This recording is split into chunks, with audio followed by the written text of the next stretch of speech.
Një nga përplasjet më të forta dhe më të bujshme në shtëpinë e Big Brother Kosova shpërtheu mes Klodit dhe Albenit, duke e çuar tensionin në nivele të papara më parë. Ajo që nisi si një debat me nënkuptime dhe pakënaqësi të grumbulluara prej ditësh, shumë shpejt u kthye në një shpërthim të drejtpërdrejtë, me akuza të rënda dhe fjalë që tronditën jo vetëm banorët, por edhe publikun. Në kulmin e debatit, Klodi ju drejtua Albenit me tone të ashpra, duke e akuzuar hapur për sjellje kontradiktore dhe lojë të dyfishtë. Përballë Benitës dhe banorëve të tjerë, ai shpërtheu: "Ike thuaj Benitës, ja ke hap shalet Klodit disa herë. Këtu puthje tonin. Atje i kishe hap shalet Klodit." Këto fjalë ndezën menjëherë atmosferën, duke krijuar një heshtje të rëndë për disa sekonda, para se situata të dilte plotësisht jashtë kontrollit. Albeni reagoi menjëherë, i indinjuar nga akuzat dhe mënyra se si Klodi e ekspozoi situatën para të gjithëve. Ai e mohoi interpretimin e Klodit, duke e akuzuar këtë të fundit se po përdorte fjalë të ulta për të fituar teren në lojë dhe për të nxitur reagime. Të dy u përballën sy më sy, me zëra të ngritur, ndërsa tensioni mes tyre u ndjen në çdo cep të shtëpisë. Benita u gjend në qendër të debatit, edhe pse nuk ishte pjesë direkte e përplasjes fillestare. Ajo u duke tronditur nga mënyra se si u përmend emri i saj dhe nga akuzat e bëra, ndërsa disa banorë të tjerë u përpoqën ta qetësonin situatën dhe t'i ndanin Klodin dhe Albenin. Megjithatë, fjalët tashmë ishin thënë dhe pasojat e tyre nuk mund të zhbëheshin. Banorët u ndanë në kampe. Disa e panë reagimin e Klodit si shpërthim xhelozie dhe nervash të akumuluara, ndërsa të tjerë menduan se ai thjesht po nxirrte në pah një realitet që deri atë moment ishte mbajtur nën hije. Nga ana tjetër, Albeni u mbështet nga ata që e konsideruan sulmin personal dhe të panevojshëm, duke theksuar se loja nuk duhet të zbresë në akuza kaq intime. Kjo përplasje e madhe ndryshoi ndjeshëm dinamikën e shtëpisë. Besimet u. Një tjetër situatë e tensionuar shpërtheu në shtëpinë e Big Brother Kosova, duke treguar edhe një herë se kufijtë personal janë një vijë shumë e ndjeshme, sidomos në një ambient ku të gjithë jetojnë nën presion të vazhdueshëm. Gjithçka nisi nga një moment që në pamje të parë dukej banal, por që shumë shpejt u kthye në konflikt të hapur. Fjolla, e acaruar nga sjellja dhe afrimet e Benitës dhe lëndrimit, reagoi ashpër duke vendosur kufi të qartë. "Mos e prek kufirin," ta thash, u shpreh ajo me ton të prerë, duke theksuar se askush nuk e ka për detyrë t'i prekë sendet personale të tjetrit. Ajo shtoi me nervozizëm se nuk është e nevojshme t'i hapet dollapi askujt për t'ia hequr rrobat. Duke ua bërë të qartë se secili duhet të merret me veten, "Nuk e kemi për detyrë me ta prek dollapin, me t'i heq teshat. Hiqu vetë teshat, shpejt, mos ta them 2 herë." Fjalët e fjollës ishin të drejtpërdrejta dhe pa filtër, çka krijoi një heshtje të rëndë për disa sekonda në dhomë. Benita dhe lëndrimi u dukën të befasuar nga toni dhe ashpërsia e reagimit, ndërsa banorët e tjerë filluan të afrohen, duke ndjerë se situata po përshkallëzohej. Ajo që nisi si një debat verbal, shumë shpejt u kthye në përplasje emocionesh, ku respekti dhe durimi u vunë seriozisht në provë. Fjolla, e ngarkuar emocionalisht dhe e lodhur nga provokimet e vazhdueshme, nuk arriti më ta mbaj veten. Pas disa shkëmbimesh të tjera fjalësh, ajo humbi durimin dhe i shtyu Benitën dhe lëndrimin, një veprim që tronditi banorët dhe e çoi situatën në një nivel tjetër. Disa u hodhen menjëherë për t'i ndarë, ndërsa të tjerë mbetën të shtangur, duke kuptuar se tensioni kishte kaluar kufijtë e debatit normal. Pas incidentit, atmosfera në shtëpi u rëndua ndjeshëm. U hapën diskutime të shumta mbi respektimin e kufive personal, provokimet dhe përgjegjësinë që ka secili banor për të mos e çuar lojën në ekstrem. Disa e mbrojtën fjollën, duke thënë se reagimi i saj ishte pasojë e mungesës së respektit dhe provokimeve të vazhdueshme. Në shtëpinë e Big Brother Kosova, ku çdo fjalë peshohet dhe çdo qëndrim interpretohet si lojë apo strategji, deklarata e Klodit solli një moment serioz reflektimi për të gjithë banorët. Në një bisedë të hapur dhe pa shumë rrotullime, Klodi u shpreh qartë: "Në rast se më cenohet lidhja që kam jashtë, unë dal direkt nga Big Brother." Kjo fjalë ra si një goditje e fortë, sepse për herë të parë ai vendosi një vit të kuqe mes lojës dhe jetës personale. Klodi ka qenë deri tani një banor relativisht i qetë, i matur në fjalë dhe i kujdesshëm në veprime. Megjithatë, situatat e krijuara në shtëpi, aludimet, flirtet e interpretuara dhe komentet e vazhdueshme nga banorët e tjerë e kanë vënë atë në një pozitë të ndjeshme. Ai e ndjeu të nevojshme të sqarojë se për të Big Brother është një eksperiencë, por jo me çdo kusht. Lidhja që ka jashtë shtëpisë mbetet prioritet absolut dhe mbi çdo lojë, nominim apo famë. Kjo deklaratë shkaktoi reagime të ndryshme mes banorëve. Disa e respektuan qëndrimin e tij, duke e parë si shenjë karakteri dhe përgjegjësie emocionale. Të tjerë, megjithatë, e panë si një lloj presioni apo paralajmërimi, duke komentuar se Klodi po vendos kufi që mund ta izolojnë nga dinamika e lojës. U përfol se kjo mund ta bëjë atë më të distancuar, më të ftohtë dhe më pak të përfshirë në situata që shpesh krijojnë spektakël. Në anën tjetër, publiku e pa këtë moment si një nga ato çaste kur Big Brother pushon së qeni thjesht reality show dhe shndërrohet në një pasqyrë reale të jetës. Vendimi për të lënë lojën, nëse preket diçka kaq personale, tregoi se jo të gjithë janë të gatshëm të sakrifikojnë gjithçka për qëndrimin brenda shtëpisë. Klodi tregoi se për të, dinjiteti dhe respekti ndaj lidhjes së tij janë më të rëndësishme se sa fama apo çmimi final. Kjo situatë e vendosi Klodin në një pozicion të ri brenda shtëpisë, një banor me parime të qarta, por edhe i rrezikuar nga provokimet e qëllimshme.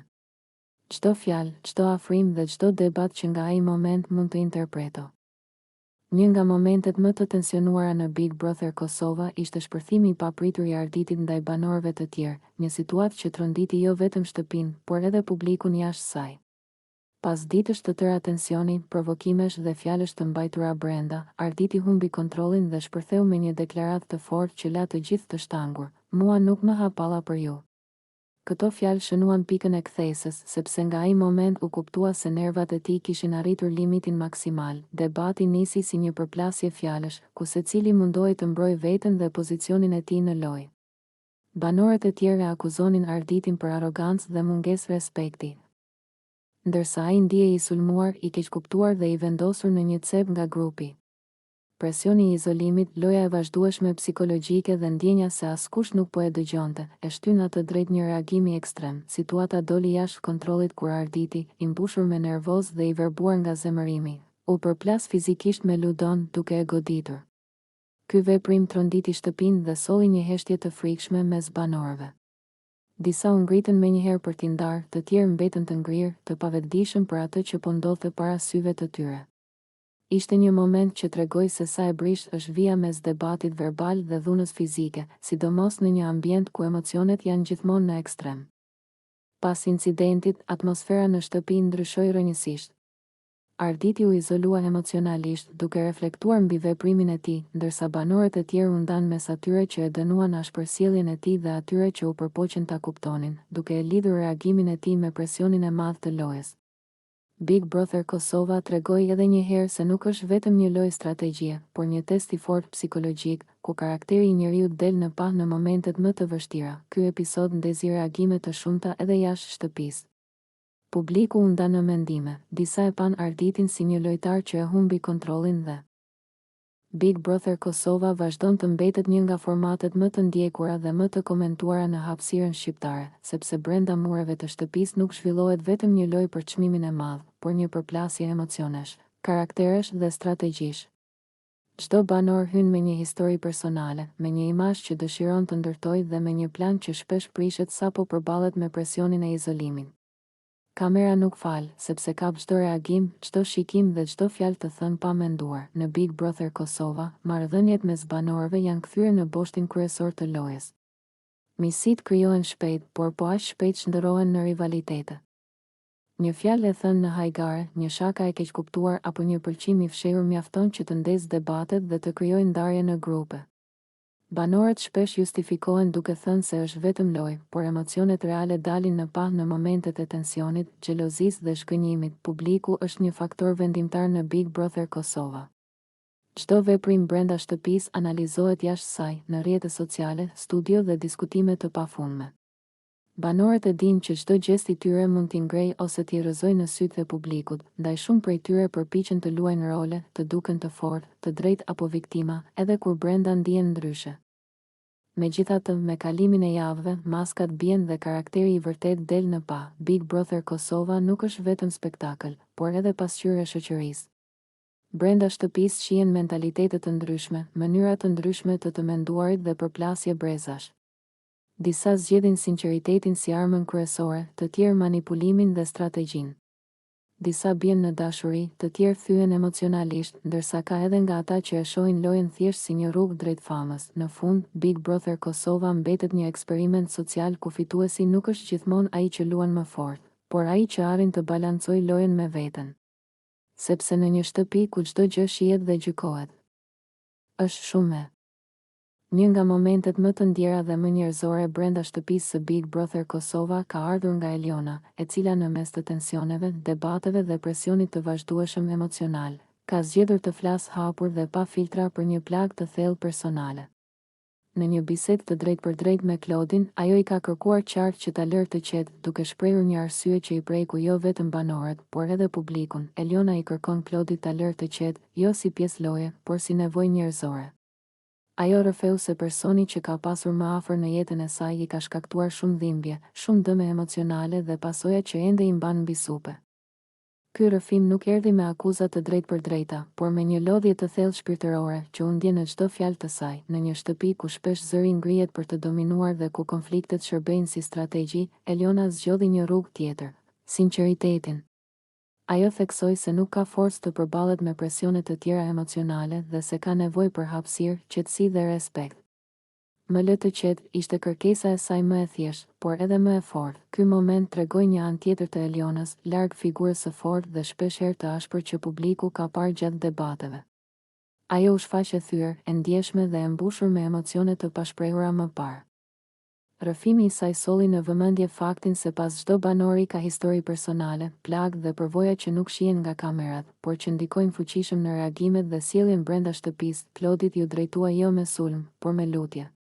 Ajo i bëri të qartë se çdo insistim, çdo përplasje apo presion i rikthen dhimbje të vjetra që ende nuk janë shëruar. Ky ishte një moment ku loja u ndal për pak çaste dhe u la vend njerëzisë. Banorët e tjerë e dëgjuan këtë bisedë me heshtje dhe seriozitet. Disa reflektuan, disa u ndjen të prekur, ndërsa të tjerë ndoshta për herë të parë kuptuan se tensionet brenda shtëpisë nuk janë gjithmonë thjesht strategji, por shpesh pasojë e traumave p. Një deklaratë e fortë dhe tejet provokuese nga Labinoti ka ndezur sërish diskutimet brenda shtëpisë së Big Brother Kosova dhe jashtë saj. Në një moment tensioni dhe vetbesimi të theksuar, ai ngriti pikpyetje të drejtpërdrejta mbi identitetin, njohjen publike dhe meritën e disa prej banorëve për të fituar këtë edicion, ku u bën këta që nuk i njeh kush me fitu Big Brotherin. U shpreh Labinoti me tone të ashpra, duke vënë në dyshim faktin se si disa banorë, sipas tij, pa histori, pa peshë publike dhe pa kontribut, pretendojnë fitoren. Ai vijoi edhe më tej, duke i quajtur papuksa, duke thënë se vetëm nana e baba i vet i njohin, askush tjetër. Deklaratat e tij nuk u ndalën vetëm te kritika ndaj të tjerëve. Labinoti e vendosi veten qartë në qendër të këtij diskutimi, duke theksuar përvojën dhe karrierën e tij shumë vjeçare. Unë me 30 vjet karrierë, tha ai, kam me e fitu Big Brotherin, jo këta. Këto fjalë u interpretuan si shprehje e një vetbesimi të fortë, por edhe si sfidë e hapur ndaj banorëve të tjerë dhe perceptimit të publikut. Brenda shtëpisë, reagimet ishin të përziera. Disa banorë e pan këtë qëndrim të Labinotit si arrogancë dhe nënvlerësim, ndërsa të tjerë e interpretuan si strategji për të dominuar narrativën dhe për të treguar forcë psikologjike në fazat vendimtare të lojës. Në një format ku vetbesimi shpesh shihet si armë, fjalët e Labinotit krijuan një ndarje të qartë mes atyre që e shohin si lider dhe atyre që e shohin si përçarës. Edhe publiku reagoi menjëherë. Në rrjetet sociale, diskutimi u përqendrua te pyetja thelbësore: a fitohet Big Brother Kosova me famë dhe karrierë të gjatë, apo me sjellje, njerëzi dhe rrugëtim brenda shtëpisë?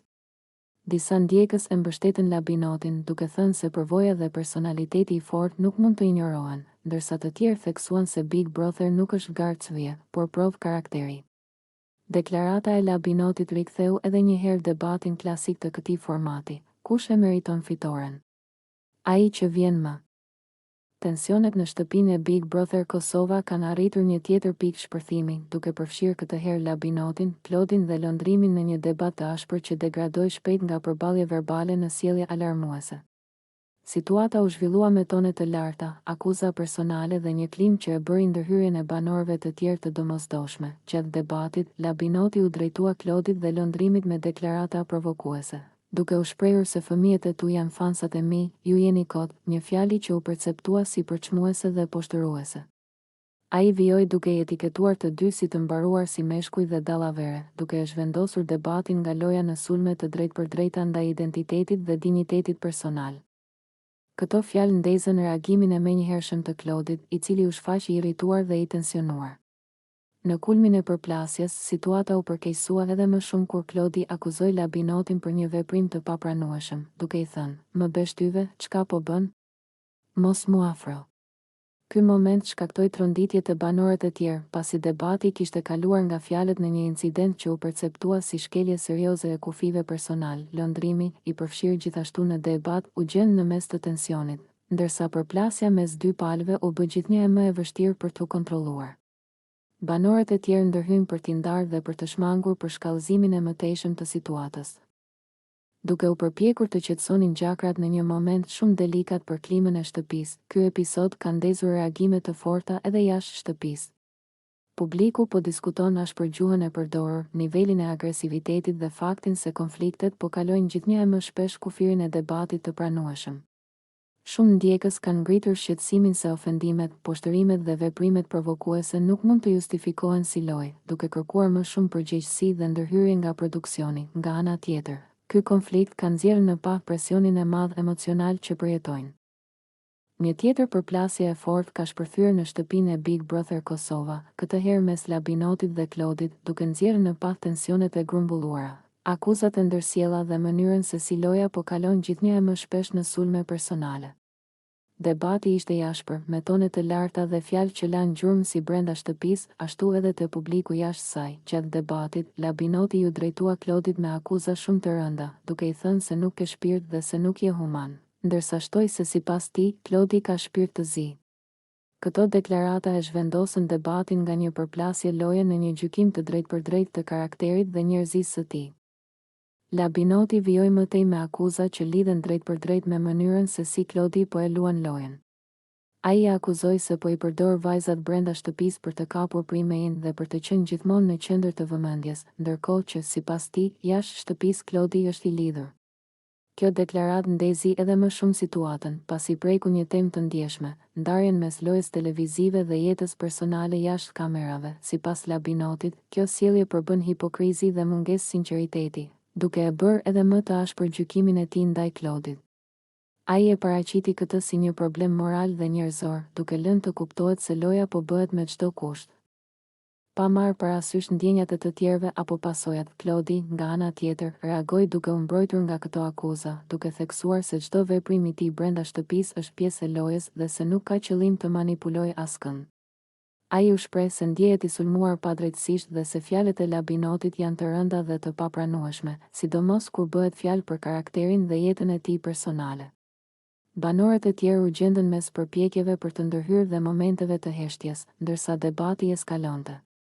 Disa u përpoqën të qetësonin situatën, ndërsa të tjerë preferuan të qëndronin larg, duke e kuptuar se përplasja kishte kaluar në një nivel shumë personal.